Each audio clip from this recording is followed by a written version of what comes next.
So okay guys, another video na naman at another share ko sa inyo itong ating ginawa ngayon.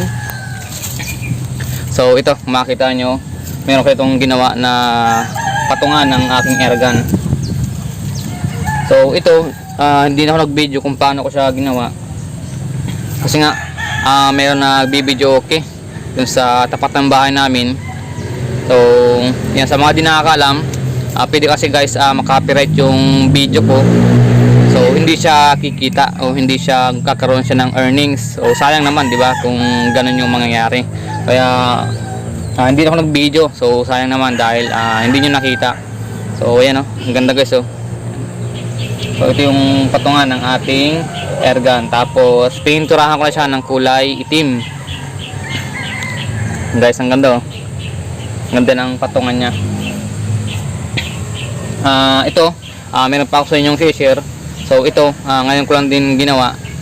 At yun nga, hindi ko na rin binidyohan kung paano siya gawin. So ito ay silencer ng ating airgun o suppressor kung tawagin nila.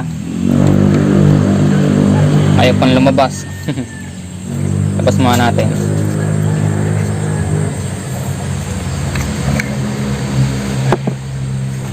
Yan. So ganito guys yung ginawa kong silencer.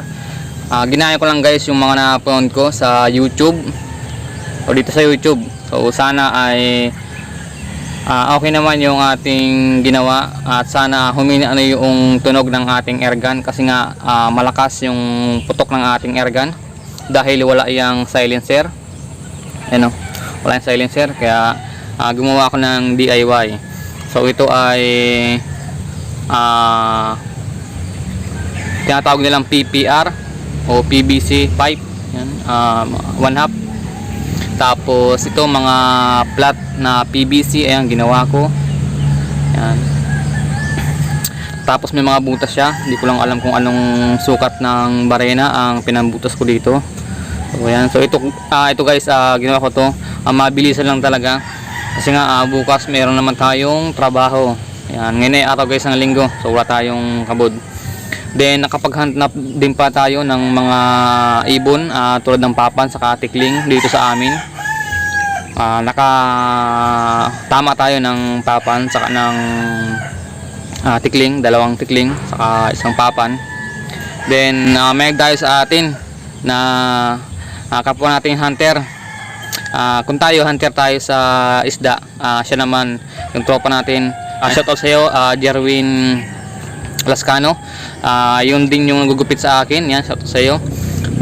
Siya naman guys ay mahilig siya mamaril ng mga ibon, ng mga wild duck kung tawagin.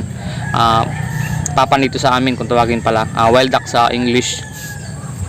So napakaganda guys ng kanyang airgun. Napakatahimik ng kanyang airgun kumpara dito sa aking airgun na ginagamit. So nakahal din siya ng dalawa. Then nung hapon na ay isa na lang ang nahuli na tikling na lang. Ayan. So ganito guys yung aking gawa. Ayan, ganito ang aking design. Ayan. So ito, meron tayo itong PVC. Ayan, dyan natin ilalagay sa loob. So wala din kasi akong dito cellphone holder guys, kaya hawak-hawak ko lang yung aking cellphone. Ayan, pasok ko lang yan dito. Pasok ko lang yan dyan. So ito nga pala ay nakasuglo ito, yun o, yan, nakasuglo yan guys. So hindi pa to finish kasi pipinturahan ko pa siya, tapos lalagyan ko pa siya ng epoxy para matibay talaga siya. Ito susubukan ko lang kasi nga wala na akong oras guys para mag epoxy. Kung titigas man ito, bukas na ito titigas. So hindi natin mapapractice na, hindi ko sa inyo mapapakita kung yung DIY natin na silencer ay okay ba, kung humina ba yung tunog ng ating airgun. So ayan, so sana naman ay hindi abot yung guys, yung sounds ng video okay, narinig ko. Ganyan lang yan. Okay, yun. So yan guys, yan. lumapat na siya. Yan. So sample lang ito guys kung yung tunog ng ating airgun ay magbabago. So ito, lagay ko lang siyang shoe glue. Ayun, may mga tikal-tikal pa siya. Ganoon din dito. Lagayan ko din yan. Tapos susunod guys na pakita ko sa inyo itong tapos na siya. Napinturahan na, saka na-epoxyan. So yan. Try natin dito guys. Dalawang putok na walang bala at dalawang putok na may bala.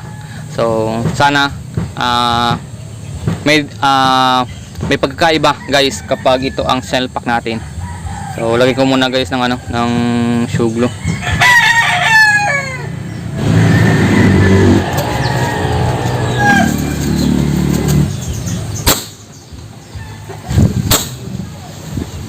So okay guys, okay naman yung ating silencer na ginawa dahil ayun guys, napakalaki guys ng paghina niya. Yung nga lang ay sumisingaw nga dito sa mga sa mga yung may mga gap guys. Kaya kailangan talaga siyang silyado. So 2 shots guys yun na walang bala. So try naman natin guys, merong bala.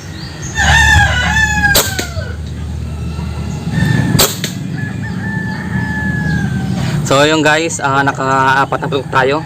So try naman natin guys, tanggalin itong silencer na DIY na ginawa natin kung gaano siya kalakas kapag walang silencer. Medyo liyahin guys yung loob. Ito. Yeah. So okay naman guys. Ang laki guys ng diferensya talaga. Grabe. Okay yung DIY natin. So ito guys, yan yan nalagyan natin ng epoxy. Ganoon din dito, ito. Tapos dito. Yan. Kasi kanina guys, yung unang putok ko sumingaw dito.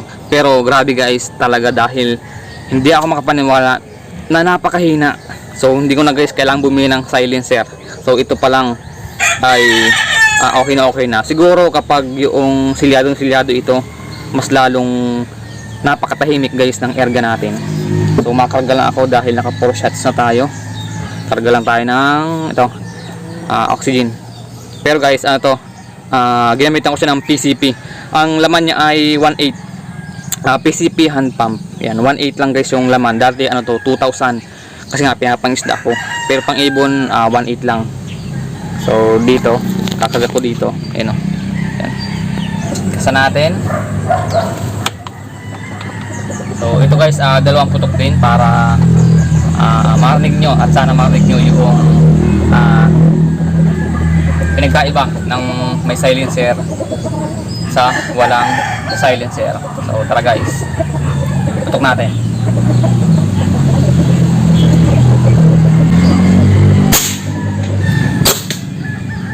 Grabe, napakalakas. Isa pa.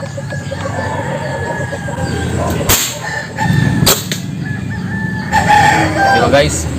Grabe guys yung yung ingay niya. Kaya kapag may ibon talagang magugulat o maiingayan sila. Kaya lilipad sila. So yung mga wild duck guys na hinahunting natin, ganon. Pag pumutok ko ng isa, ayun, naglilipad na sila. Kaya ito guys, yan, kumpituhin ko muna ito. Then next na video ko guys, papakita ko sa inyo yung kompleto na yung ating silencer na DIY sa ating airgun. So ayun guys, maraming salamat. Sana ay may na-share na naman ako sa inyo. Kasi nga matagal akong walang video. So yun lang guys, maraming salamat sa mga subscribers ko, mga solid na subscribers ko, ang mga followers ko guys sa Facebook page ko natin sa vlog. Maraming salamat. Yan, sa mga nag-like, nag-comment, nag-share ng aking video, maraming salamat. So